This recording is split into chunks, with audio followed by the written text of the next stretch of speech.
Sarah Martinez walked quickly down the concrete steps of the military base headquarters, her arms full of classified documents.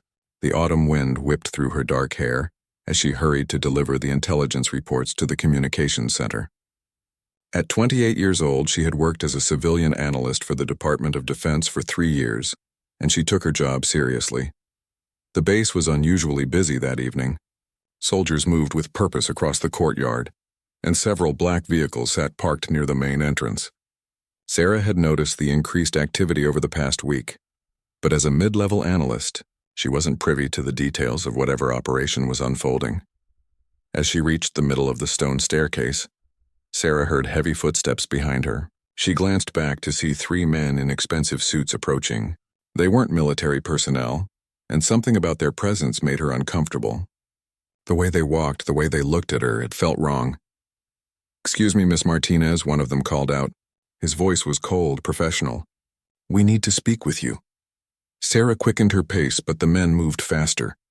"I'm sorry, but I'm in a hurry," she replied without stopping.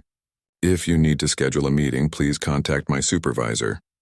The lead man, tall with graying hair and sharp eyes, stepped closer. "This can't wait. You've been asking too many questions about Project Nightfall." Sarah's blood ran cold. She had stumbled across references to Project Nightfall while analyzing intelligence reports from overseas bases. The project seemed to involve weapons testing, but every time she tried to access more information, she hit security walls far above her clearance level. She had mentioned her concerns to her supervisor, Dr. Williams, just yesterday. "I don't know what you're talking about," Sarah said, continuing down the steps. Her heart was racing now. "Don't play games with us," another man said, moving to block her path. "You accessed files you shouldn't have seen. You asked questions that made the wrong people nervous." Sarah tried to step around them, but they surrounded her on the narrow staircase. The documents in her arms felt heavier now, and she clutched them tighter. "I was doing my job. If there's a problem with my security clearance, take it up with my department head." The third man, shorter but with the build of someone who had seen combat, smiled without warmth. "Your department head is the one who told us about your curiosity. Dr. Williams is very concerned about your loyalty." The words hit Sarah like a physical blow. Dr. Williams had been her mentor, the person who had recommended her for the position. She had trusted him completely. "That's impossible. Dr. Williams would never what? Protect national security? Report suspicious behavior?" The gray-haired man stepped closer. "You've been copying files, Miss Martinez. Files that don't concern your assigned projects." Sarah's mind raced. She had made copies of certain documents, but only because she had noticed inconsistencies in the intelligence reports, dates that didn't match, locations that seemed wrong, casualty numbers that changed between reports. She had planned to bring her concerns to Dr. Williams in a formal memo. "I was investigating discrepancies in the reports," she said, trying to keep her voice steady. "There are errors in the intelligence data that could affect operational decisions." The men exchanged glances. "What kind of errors?" the combat-trained man asked. Sarah hesitated. Something in their expressions told her she was walking into a trap, but she had already said too much to back down. "The casualty reports from the drone strikes don't match the surveillance footage timestamps, and the target locations have been altered in several files." The silence that followed was deafening. The 3 men stared at her with expressions that had shifted from intimidating to dangerous. Sarah realized she had just revealed that she knew more than they had suspected. "Miss Martinez," the gray-haired man said slowly, "you've just admitted to accessing classified surveillance footage without authorization. That's a federal crime." "I had proper clearance for those files," Sarah protested, but even as she said it, she wasn't entirely sure. The system had allowed her access, but perhaps it had been a glitch. "No," the second man said, pulling out a tablet and showing her the screen. "Your clearance was for intelligence analysis only. Surveillance footage requires level 7 authorization. You have level 4. Sarah stared at the screen, her stomach sinking. The access log showed her user ID linked to dozens of files she shouldn't have been able to view. But she remembered clearly that the system had granted her access without any warnings or restrictions. "Someone set me up," she whispered, the realization hitting her like a wave. "The system was modified to give me access to those files." The third man nodded slowly. "Very good, Miss Martinez. You're beginning to understand. The question is, Why would someone want you to see that information? Sarah's mind was spinning. Who would want her to discover the discrepancies in the intelligence reports? And why, unless someone wanted the information to be exposed but needed a scapegoat to take the blame? Dr. Williams, she said quietly. He's been encouraging me to dig deeper into the files. He's been asking me to stay late to double-check everything. The men's expressions confirmed her suspicion. Dr. Williams has been feeding you access codes, the gray-haired man said. He's been using you to gather evidence of the discrepancies you mentioned. But why? Sarah asked, though she was beginning to understand. Because Dr. Williams is planning to expose Project Nightfall to the media, the combat veteran said, and he needed someone else's fingerprints on the stolen files. The documents in Sarah's arms suddenly felt like evidence of treason. She looked down at them, wondering what secrets they contained, what information Dr. Williams had been using her to collect. What happens now? She asked quietly. The gray-haired man stepped closer, his voice dropping to barely above a whisper. Now, Miss Martinez, you have a choice. You can continue to be Dr. Williams's unwitting accomplice, or you can help us stop him. Sarah looked at the three men surrounding her on the steps. Behind them, the base continued its evening operations, soldiers and staff going about their duties unaware of the confrontation taking place in plain sight. She realized that her life had just taken a turn from which there might be no return. What exactly is Project Nightfall? She asked. The men exchanged another glance before the leader answered. That, Miss Martinez, depends entirely on which side you choose. Sarah felt the weight of the decision pressing down on her like a physical force. The three men waited silently, their eyes never leaving her face. The evening air grew colder, and she could hear the distant sound of helicopters approaching the base. I need to understand what I'm choosing between, Sarah said finally. You're asking me to make a decision about something I don't fully comprehend. The gray-haired man, who seemed to be the leader, nodded slowly. Fair enough, but understand that once we tell you the truth, there's no going back to your simple life as an intelligence analyst. Sarah looked around the base courtyard. Soldiers were moving with more urgency now, and she noticed several officers speaking into radios. Something big was happening, and she suspected it was connected to her situation. Tell me, she said. The combat veteran stepped closer. Project Nightfall isn't a weapons testing program. It's a cover-up operation. 3 months ago, a drone strike in Afghanistan killed 37 civilians, including children.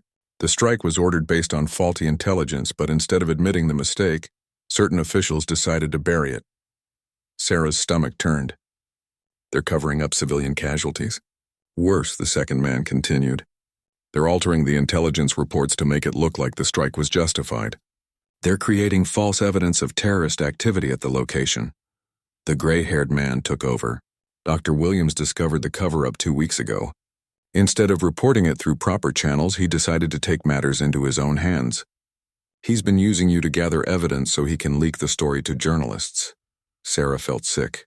All those late nights, all those files Dr. Williams had encouraged her to examine. He had been using her to build a case against her own government. But if civilians were killed, shouldn't the truth come out? That's the question, isn't it? The leader said. Should the truth come out in a way that destroys trust in our military and potentially gets more people killed? Or should it be handled quietly, with the responsible parties held accountable through internal channels? The helicopters were getting closer now, and Sarah could see armed soldiers taking positions around the perimeter of the base. What's happening? Why is the base being secured? The three men exchanged worried glances. Dr. Williams made his move earlier than expected, the combat veteran said. 20 minutes ago, he transmitted classified files to 3 major news organizations. The base commander has ordered a complete lockdown. Sarah's knees nearly buckled. The files I helped him access? Yes, and your digital fingerprints are all over them. As far as the investigation will show, you're the one who stole and transmitted classified information to the media. The sound of running footsteps echoed across the courtyard. Sarah turned to see military police approaching from multiple directions. Her breath caught in her throat as she realized they were heading straight for the headquarters building. We need to move, the gray-haired man said urgently. If they find you here with those documents, you'll be arrested immediately. Sarah looked down at the files in her arms. They suddenly felt like burning coals. What are these? Are these part of the leaked information? Those are Dr. Williams's insurance policy, the second man explained quickly. They contain evidence that he manipulated your access codes and used you as an unwitting accomplice. He planned to release them if anyone tried to blame you for the leak, but he transmitted the classified files anyway, Sarah said, her voice rising with panic. He threw me under the bus. The combat veteran grabbed her arm gently but firmly. Not exactly. Something went wrong with his plan. The transmission was traced back to his office computer faster than he expected. He didn't have time to release your exoneration files. The military police were now only 50 yards away, their voices carrying across the courtyard as they coordinated their search. Sarah could hear them mentioning her name, along with orders to secure all personnel in the headquarters building. "Come with us," the leader said. "We can protect you, but only if you cooperate." Sarah's mind was reeling. "Who are you? How do I know you're telling me the truth?" The gray-haired man reached into his jacket and pulled out a badge. "Agent Richardson, Defense Intelligence Agency. We've been investigating the Project Nightfall cover-up for 6 weeks." The second man also showed his credentials. "Agent Torres, DIA. We know Dr. Williams has been using you, Miss Martinez. We've been watching him." The third man, the one with combat experience, revealed his badge as well. "Agent Foster. We're not the enemy here, but we need your help to prove that Dr. Williams manipulated you." Sarah stared at the badges, her heart pounding. Defense Intelligence Agency. They were legitimate federal agents. But that didn't necessarily mean they were on the right side of the situation. "If you've been watching Dr. Williams, why didn't you stop him before he used me?" she asked. Agent Richardson's expression darkened. "Because we needed to know how deep the corruption goes. Dr. Williams isn't working alone. There are people in high positions who have been facilitating the cover-up, and others who have been trying to expose it. We needed to identify all the players." The military police were now climbing the steps below them. In moments, they would reach the landing where Sarah and the 3 agents stood. "The generals," Agent Torres said quickly. 3 generals are involved in the cover-up. They're the ones who ordered the drone strike and then authorized the falsification of records. Dr. Williams has evidence that could destroy their careers and potentially send them to prison." Sarah's eyes widened. "That's why the base is being locked down. They're trying to contain the damage." "Exactly," Agent Foster said. "And right now you're the perfect scapegoat. A mid-level analyst with access to classified files and a digital trail that leads directly to the leaked information." The footsteps on the stairs were getting closer. Sarah could hear radio chatter and the metallic sound of weapons being readied. She looked at the 3 DIA agents, then at the documents in her arms, then back at the approaching military police. "What do you need me to do?" she asked. Agent Richardson smiled grimly. "First, we need to get you off this base alive. Then we need you to help us prove that Dr. Williams manipulated your security access." "And what about the civilians who were killed in Afghanistan?" Sarah asked. "What about justice for them?" "That's the bigger picture," Agent Torres said. "If we can prove the cover-up and identify everyone involved, we can ensure that the truth comes out the right way. But if you're arrested as a traitor, the real criminals will escape justice." The sound of boots on concrete was now just around the corner. Sarah made her decision. "Let's go," she said. Agent Foster immediately began moving toward a side exit from the stairwell. "Stay close and follow our lead.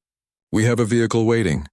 As they hurried toward the exit, Sarah heard the military police reach the main landing behind them. Shouts echoed through the stairwell as the soldiers realized their target was not where they expected to find her. "There," someone yelled.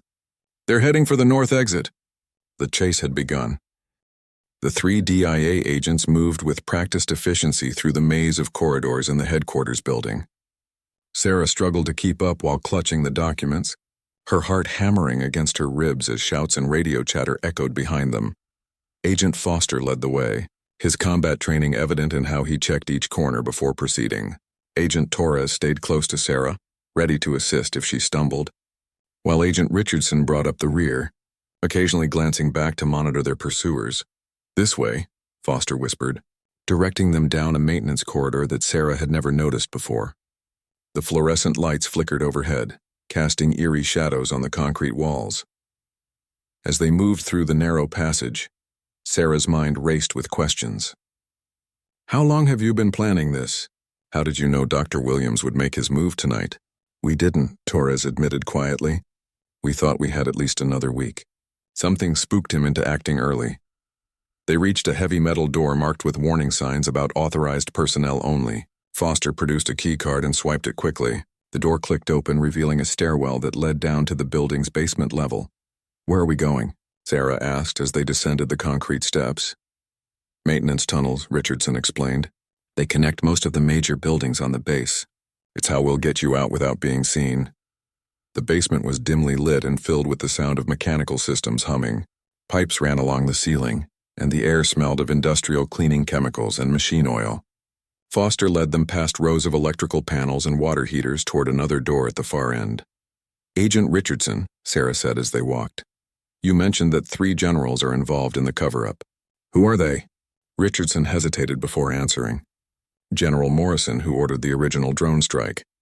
General Hayes, who authorized the falsification of the intelligence reports. And General Blackwood, who has been coordinating the cover-up efforts." Sarah recognized all 3 names. They were high-ranking officials with sterling reputations and decades of service. The idea that they would participate in covering up civilian casualties seemed impossible, yet the evidence Dr. Williams had been collecting suggested otherwise. "General Blackwood visited our department last month," Sarah recalled. "He seemed very interested in our intelligence analysis procedures." "He was assessing how much you and your colleagues knew," Torres said grimly. "The generals have been monitoring the situation closely, trying to identify potential threats to their cover-up." They reached the far door, and Foster checked his watch. "We need to move faster. The base lockdown will include the tunnel system soon." The next corridor was longer and darker, with pipes that dripped condensation onto the concrete floor. Their footsteps echoed despite their efforts to move quietly. Sarah noticed that Agent Torres was limping slightly, and she wondered if he had been injured recently. "Are you hurt?" she asked him. Torres shook his head. "Old war wound. Afghanistan, actually. That's why this case is personal for me." The revelation added another layer to Sarah's understanding of the situation. These agents weren't just doing their jobs. They had personal stakes in seeing justice done. They reached a junction where the tunnel split in 3 directions. Foster consulted a small device that looked like a GPS unit before choosing the middle path. The tunnel here was wider and better lit, with signs indicating they were heading toward the communications building. "Dr. Williams is probably under arrest by now," Richardson said as they walked. "The question is whether he'll cooperate with the investigation or try to protect himself." Sarah thought about her mentor, the man who had encouraged her curiosity and praised her analytical skills. He was always talking about the importance of truth in intelligence work. He said that without accurate information, people die. "He's not wrong about that," Foster said. "But the way he went about exposing the truth was reckless. Leaking classified information to journalists puts lives at risk and damages national security. So does covering up war crimes," Sarah countered, surprising herself with her boldness. The 3 agents exchanged glances, and Richardson nodded approvingly. "You're right. That's why we need to find a way to expose the truth through proper channels. That's where you come in." They reached another stairwell, this one leading up to what Sarah assumed was the communications building. Foster checked his keycard reader and frowned. "Problem?" Torres asked. "My access has been revoked," Foster said. "They're moving faster than we expected." Richardson tried his card with the same result. "Mine too. They've identified us as hostile." Sarah felt a chill of fear. "What does that mean?" "It means the generals know we're involved," Torres explained. "They're treating us as enemy agents." Foster pulled out his phone and dialed a number. After a moment, he spoke in low, urgent tones to someone on the other end. When he hung up, his expression was grim. "Our extraction point has been compromised," he said. "Military police are surrounding the communications building." Sarah felt trapped. They were underground in a tunnel system that was being systematically sealed off, pursued by military police who thought she was a traitor. And now even the federal agents who were supposed to protect her were being treated as hostile. "What now?" she asked. Richardson checked his own phone and cursed under his breath. "I've got a message from my supervisor. We've been ordered to stand down and surrender Miss Martinez to base security." Sarah's stomach dropped. "You're abandoning me?" "No," Torres said firmly. "Something's wrong. Our supervisor wouldn't issue that order unless he was under pressure from someone higher up the chain of command." Foster nodded in agreement. "The corruption goes deeper than we thought. Someone in the DIA hierarchy is working with the generals." The sound of footsteps echoed from the stairwell above them. Someone was coming down, and from the heavy, measured pace, it sounded like military personnel. "This way," Richardson said, leading them back the way they had come. "We need to find another route." As they retraced their steps through the tunnel, Sarah realized that the situation was far more complex than she had initially understood. It wasn't just about a cover-up of civilian casualties in Afghanistan. It was about a network of corruption that extended through multiple levels of the military and intelligence communities. "How many people are involved in this?" she asked as they reached the junction again. "We're still trying to figure that out," Torres admitted, "but it's becoming clear that the three generals have allies in positions of power." Foster chose a different tunnel this time, one that led toward the motor pool area of the base. "The good news is that the documents you're carrying contain evidence of Dr. Williams's manipulation of your access codes. If we can get them to the right people, we can prove your innocence." "And the bad news?" Sarah asked, though she suspected she already knew. Richardson answered grimly. "The bad news is that the right people are becoming harder to identify. We're not sure who we can trust anymore." The tunnel began to slope upward, and Sarah could see light ahead. They were approaching another exit, but she wondered if they were walking into another trap. "Agent Richardson," she said as they neared the end of the tunnel, "what happens if we can't prove my innocence? What happens if the generals succeed in making me the scapegoat?" Richardson's expression was serious as he answered. "Then a lot of guilty people walk free, and the families of those civilians in Afghanistan never get justice." Sarah squared her shoulders and tightened her grip on the documents. Whatever happened next, she was determined to see this through to the end. The truth was worth fighting for, even if it meant risking everything. The tunnel exit led to a utility shed behind the motor pool. Agent Foster carefully opened the door and peered out into the darkness. Military vehicles were lined up in neat rows, and several guards patrolled the area with flashlights. "Too many eyes," Foster whispered, pulling back into the shed. "We need a different approach." Sarah noticed that the shed contained maintenance equipment and several sets of work coveralls hanging on hooks. "What if we disguise ourselves as maintenance workers?" Agent Torres smiled. "Quick thinking. The base is on lockdown, but essential personnel would still be moving around." They quickly pulled on coveralls over their clothes. Foster found hard hats and work gloves, while Richardson located clipboards and maintenance logs. Within minutes, they looked like a crew responding to an emergency repair call. "Remember," Richardson said as they prepared to leave the shed, "we're checking on a power fluctuation in Building C. Stay focused and don't make eye contact with the guards unless they approach us directly." They stepped out into the motor pool area, walking with the purposeful stride of workers on a mission. Sarah's heart pounded, but she forced herself to look bored, like someone dealing with routine maintenance problems. A guard noticed them and started walking in their direction. Foster immediately pulled out a radio and began speaking into it about voltage readings and circuit breakers. The guard hesitated, then changed direction when his own radio crackled with orders to check a different area. "Building C is just ahead," Torres murmured as they passed between rows of military trucks. "Once we're inside, we can access the secure communication system." Sarah looked at the building Torres indicated. It was a nondescript concrete structure with few windows and multiple satellite dishes on the roof. "What's in Building C?" "Emergency Command Center," Richardson explained quietly. "If the main communications are compromised, operations can be run from there. More importantly, it has a direct line to the Pentagon that bypasses the base command structure."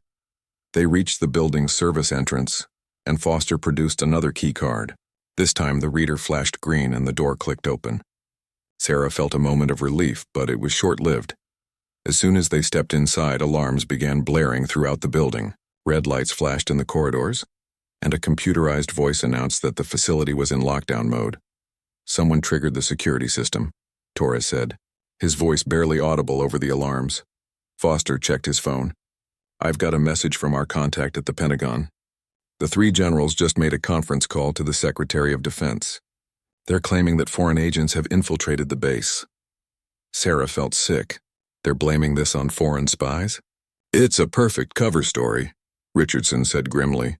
"If they can convince the Pentagon that this is a foreign intelligence operation, they can justify extreme measures to contain it." The alarms continued to wail as they moved deeper into the building. The corridors were empty, but Sarah could hear boots running somewhere above them. The lockdown had triggered an automatic evacuation of non-essential personnel. "The communication center is on the 3rd floor," Foster said, leading them to a stairwell. "We need to get there before they cut off external communications entirely." As they climbed the stairs, Sarah's mind raced with the implications of what Foster had told her. "If the generals convince the Pentagon that foreign agents are involved, what happens to us?" "We disappear," Torres said bluntly. Foreign infiltrators don't get trials or legal representation. "They get shipped to black sites and interrogated until they break." The 3rd floor was a maze of high-security offices and computer terminals. Foster led them through the corridors with confidence, suggesting he had been here before. They passed several doors marked with warnings about classified operations and authorized personnel only. "Here," Foster said, stopping at a door labeled Emergency Communications. He swiped his key card, but the reader flashed red. "Damn," Richardson muttered. "They've upgraded the security protocols." Sarah looked at the keycard reader and noticed a small display screen next to it. "What if we're approaching this wrong? What if we don't need to break in?" The 3 agents looked at her questioningly. "The documents I'm carrying," Sarah explained. "Dr. Williams said they were his insurance policy. What if they contain access codes or passwords?"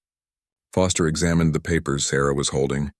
Most of them appeared to be intelligence reports and analysis documents, but buried in the middle was a single sheet with what looked like random numbers and letters.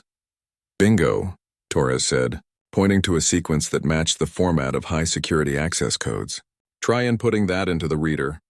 Foster carefully entered the code and the reader flashed green. The door unlocked with a soft click. The Emergency Communication Center was a compact room filled with sophisticated equipment. Multiple monitors displayed global communication networks, and several encrypted phones connected to various government agencies. "This is it," Richardson said, moving to a terminal labeled Pentagon Direct Line. "We can upload the evidence files and establish secure contact with our real supervisors." As Richardson began working at the terminal, Foster positioned himself at the door to watch for approaching security forces. Torres helped Sarah organize the documents they would need to transmit. "How long will this take?" Sarah asked, watching Richardson's fingers fly over the keyboard. "A few minutes to establish the secure connection, then another few minutes to upload the files," Richardson replied without looking up from the screen. Suddenly, Foster raised his hand for silence. "Someone's coming." Multiple footsteps in the corridor. The footsteps were getting closer, and Sarah could hear voices giving orders about securing the floor. The security forces had found them. "How much longer?" Torres asked urgently. "Almost there," Richardson said. "Connection is establishing now." The footsteps stopped just outside the door. Sarah could hear someone testing other doors along the corridor, systematically checking each room. "They're doing a room-by-room search," Foster whispered. "They'll be here in 30 seconds. Richardson's terminal chimed softly. Connection established. "Uploading files now." The door handle rattled as someone tested it from the outside. Foster pressed himself against the wall beside the door, ready to defend their position. 60% uploaded, Richardson reported quietly.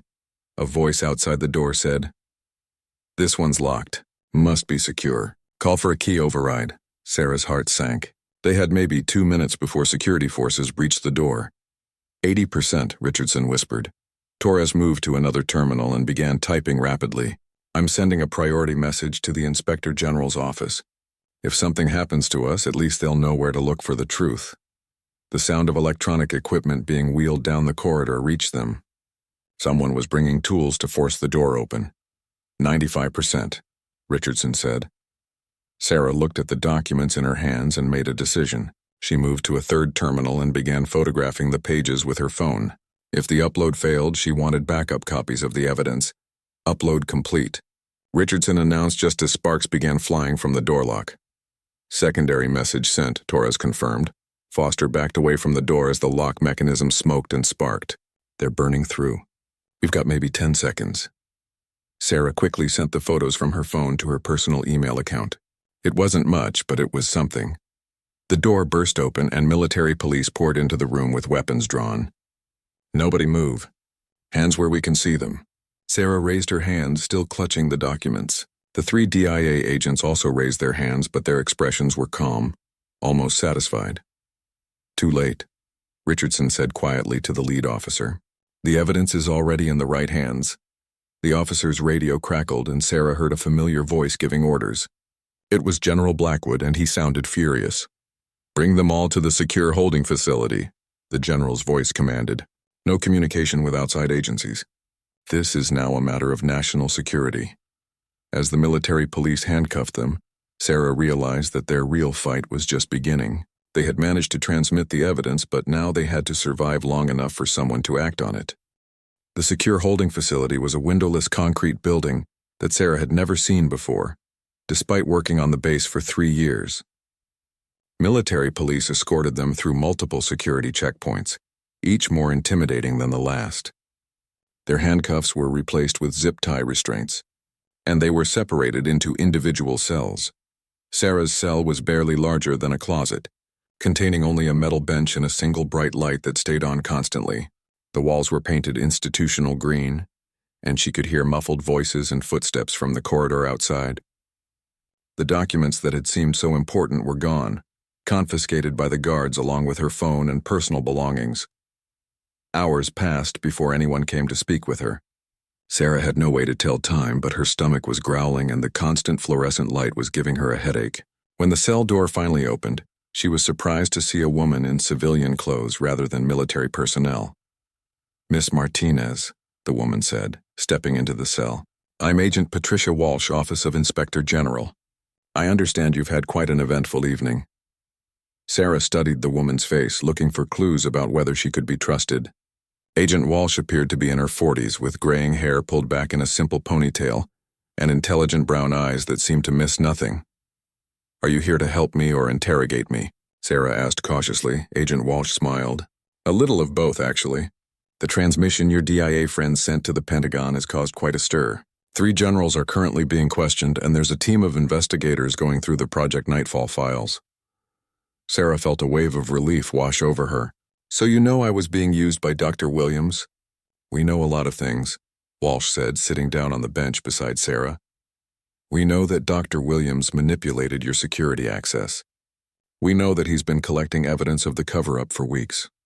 And we know that you stumbled into the middle of something much bigger than you realized. Walsh pulled out a tablet and showed Sarah a series of documents. These are the files you helped transmit tonight. They show clear evidence that intelligence reports were falsified to cover up civilian casualties in Afghanistan. Sarah examined the documents on the screen. They were the same files she had been analyzing for Dr. Williams, but now she could see the full context. The evidence was damning. Official reports had been altered, timestamps had been changed, and witness statements had been suppressed. How many people were killed? Sarah asked quietly. 37 civilians, including 14 children, Walsh replied. The drone strike was ordered based on intelligence that suggested the building was a terrorist safe house. But the intelligence was wrong. Sarah felt sick. And instead of admitting the mistake, they covered it up. General Morrison panicked, Walsh explained. He had been under pressure to show results in the war on terror, and he couldn't afford another incident involving civilian casualties. So he authorized General Hayes to alter the intelligence reports. What about General Blackwood? Blackwood was brought in to coordinate the cover-up. He's the one who's been monitoring your department, making sure that no one discovered the altered files. Walsh paused, until Dr. Williams started asking questions. Sarah leaned back against the concrete wall. How long have you known about this? The Inspector General's office has been investigating irregularities in Afghanistan intelligence reports for 2 months, Walsh said. But we didn't have enough evidence to move against 3 high-ranking generals. Dr. Williams's leak provided the proof we needed. A new thought occurred to Sarah. What about the DIA agents who helped me? Are they really federal agents, or was that part of some elaborate setup? Walsh's expression grew serious. Richardson, Torres, and Foster are legitimate DIA agents, but they were operating outside their authority when they approached you. Their supervisor had ordered them to observe only, not to intervene. So they went rogue to help me. They believed that you were in immediate danger, Walsh explained. And they were right. General Blackwood had convinced the base commander that you were a foreign agent. If they hadn't gotten you off that staircase when they did, you would have been arrested and held incommunicado while the cover-up continued. Sarah thought about the 3 agents who had risked their careers to protect her. What will happen to them? That depends on how this investigation concludes, Walsh said. If we can prove that their actions were necessary to prevent a miscarriage of justice, they'll likely receive reprimands, but keep their jobs. If not, she left the sentence unfinished. The cell door opened again and a military police officer stepped inside. "Agent Walsh, the generals are asking to speak with Miss Martinez." Walsh frowned. "That's unusual. They should be focused on their own legal situations, not trying to intimidate a witness." Sarah felt a chill of fear. "Do I have to talk to them?" "Not without a lawyer present," Walsh said firmly. "And not until we've completed our preliminary interviews with you." The officer shifted uncomfortably. "Ma'am, the request came directly from the Secretary of Defense's office." "It's not really a request." Walsh's expression hardened. "The Secretary of Defense doesn't have authority over Inspector General investigations. Tell whoever made that call that Miss Martinez is under protective custody and will not be speaking with the subjects of our investigation." After the officer left, Walsh turned back to Sarah. "This is concerning. The generals shouldn't have any influence over how this investigation proceeds." "But they do, don't they?" Sarah said. "They have powerful allies who are trying to protect them." Walsh nodded grimly. "The 3 generals have friends in high places, people who benefited from the success of their careers, and who have a lot to lose if they're exposed as war criminals." Sarah understood now why the situation had escalated so quickly. It wasn't just about covering up a single incident in Afghanistan. It was about protecting an entire network of officials who had built their reputations on military success, even when that success came at the cost of innocent lives. "What happens next?" Sarah asked. "Next we get you out of here," Walsh said, standing up. "The Inspector General has decided that you're a key witness who needs federal protection. You'll be transferred to a secure facility where you can give a full statement without interference." "And Dr. Williams?" "Dr. Williams is cooperating with the investigation. He's provided additional evidence that we didn't have before, including communications between the 3 generals about the cover-up." Walsh paused. "He also expressed regret about using you without your knowledge." Sarah felt a complex mix of emotions about her former mentor. He had manipulated her and put her in danger, but he had also been trying to expose the truth about a serious crime.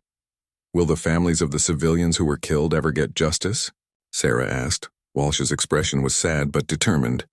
"That's what we're fighting for, but it's going to be a long battle. The generals have powerful lawyers and influential friends. Some people would prefer that this whole situation disappear quietly." As they prepared to leave the cell, Sarah thought about the events that had led her to this moment. A simple intelligence analyst had stumbled across evidence of a war crime, and now she was at the center of a federal investigation that could topple some of the most powerful people in the military. "Agent Walsh," Sarah said as they reached the cell door. "What if they try to make this all go away? What if the pressure from above becomes too much?" Walsh looked at her with steely determination. "Then we'll make sure the evidence gets to people who can't be pressured or bought. The truth has a way of coming out, Miss Martinez. Sometimes it just takes longer than we'd like." As they walked down the corridor toward an uncertain future, Sarah held on to that hope. The truth was worth fighting for, no matter how powerful the people who wanted to bury it. 6 months later, Sarah Martinez walked up the steps of the federal courthouse in Washington, D.C., her hand steady as she gripped the handle of her briefcase. The media had gathered in force for what was being called the most significant military corruption trial in decades. Camera crews lined the sidewalk and reporters shouted questions as she passed. The 3 generals, Morrison, Hayes, and Blackwood, were being tried for conspiracy, obstruction of justice, and violations of the Uniform Code of Military Justice. The trial had already lasted 3 weeks, with testimony from dozens of witnesses and experts on military law. Sarah had testified twice already, once about her unwitting role in Dr. Williams's evidence gathering, and once about the events on the night she was nearly arrested. Today she was returning to hear the verdict. Agent Walsh met her at the courthouse entrance. Over the past months, they had developed a friendship based on their shared commitment to seeing justice done. Walsh had been instrumental in protecting Sarah from attempts to discredit her testimony and silence her permanently. "How are you feeling?" Walsh asked as they passed through security. "Nervous," Sarah admitted. "It's been a long road to get here." The courtroom was packed with spectators, including family members of the Afghan civilians who had been killed in the drone strike. Sarah recognized some of them from news reports. They had flown to the United States specifically to attend the trial, seeking answers about the deaths of their loved ones. Dr. Williams sat in the witness section, looking older and more frail than Sarah remembered. He had pled guilty to unauthorized disclosure of classified information and was awaiting sentencing. His cooperation with the investigation had been crucial in building the case against the generals, but it had cost him his career and his reputation. The 3 DIA agents, Richardson, Torres, and Foster, were also present. As Agent Walsh had predicted, they had received official reprimands for exceeding their authority, but they had been allowed to keep their jobs. Their actions had been deemed necessary to prevent a greater injustice. Judge Colonel Patricia Hawkins entered the courtroom and everyone rose. She was a military judge with 30 years of experience and a reputation for fairness and integrity. The defense attorneys had tried unsuccessfully to have her removed from the case, claiming bias against their clients. "Please be seated," Judge Hawkins said. "We are here today for the reading of the verdict in the case of United States versus Morrison, Hayes, and Blackwood." Sarah held her breath as the jury foreman, a retired Navy officer, stood with the verdict forms in his hand. The trial had featured compelling evidence of the cover-up, but the defense had argued that the generals were patriots who had made difficult decisions in wartime. On the charge of conspiracy to obstruct justice, "We find General Morrison guilty." A murmur ran through the courtroom. Sarah felt her heart racing as the foreman continued. "On the charge of conspiracy to obstruct justice, we find General Hayes guilty. On the charge of conspiracy to obstruct justice, we find General Blackwood guilty." The courtroom erupted in whispers and gasps. Sarah saw one of the Afghan family members, an elderly man who had lost his grandson in the drone strike, close his eyes and bow his head in what looked like prayer. The foreman continued reading verdicts on additional charges. All 3 generals were found guilty on multiple counts, including violations of military law and abuse of authority. Only on the most serious charges, war crimes and crimes against humanity, did the jury find them not guilty. Judge Hawkins called for order in the courtroom. The defendants will remain in custody pending sentencing, which will be scheduled for 2 weeks from today. As the generals were led away in handcuffs, Sarah felt a complex mixture of emotions. Justice had been served, but it felt incomplete. The civilians were still dead, and their families would never see their loved ones again.